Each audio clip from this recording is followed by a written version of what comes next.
예수를 믿는다는 것은 내 이 어려운 일에서 벗어나는 것이 아니라 오히려 나에게 맡겨진 일을 주님이 주시는 복과 은혜로 알고 더 잘 감당하게 되는 것입니다.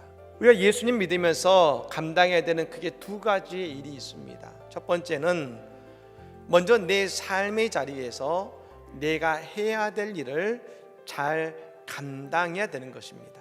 예수 하나님 여호와께서 요셉과 함께 하심으로 라는 이 구절에 아멘하게 되면 그 뒤에 나오는 그의 주인 애굽 사람의 집에 있으니라는 그 자리가 어떻게 되냐면 사명의 자리가 되는 것입니다.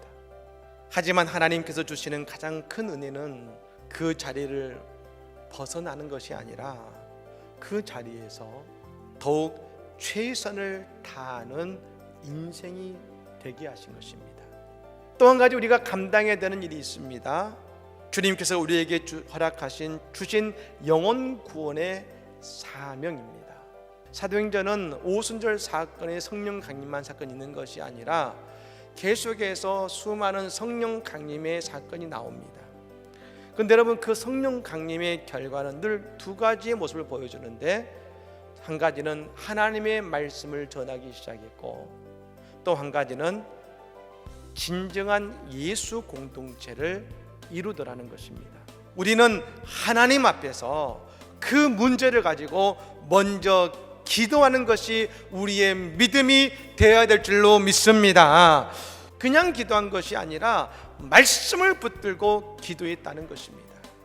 우리가 하나님의 말씀을 전한다는 것은 먼저 우리가 기도하고 살아가는 모든 일에 있어서 먼저 하나님의 말씀으로 나 자신을 비추는 은혜가 있어야 된다는 것입니다. 여러분, 또 한 가지, 우리가 기도할 때에 어떻게 기도했습니까?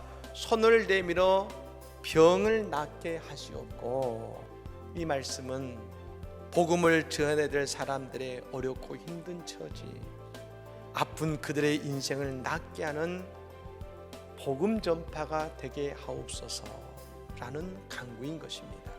하나님께서 우리가 하나님의 말씀을 전할 수 있는 은혜를 주셔서 그 영혼을 사랑할 수 있는 그 사랑의 마음을 주셔서 두려워하는 그 마음을 성령께서 깨트려 주셔서 담대히 복음을 전함으로 지치고 상한 영혼, 특별히 코로나 시대에 지치고 상한 영혼들을 우리는 구원하는 주님의 놀라운 사랑의 메신저가 우리는 다 될 줄로 믿습니다.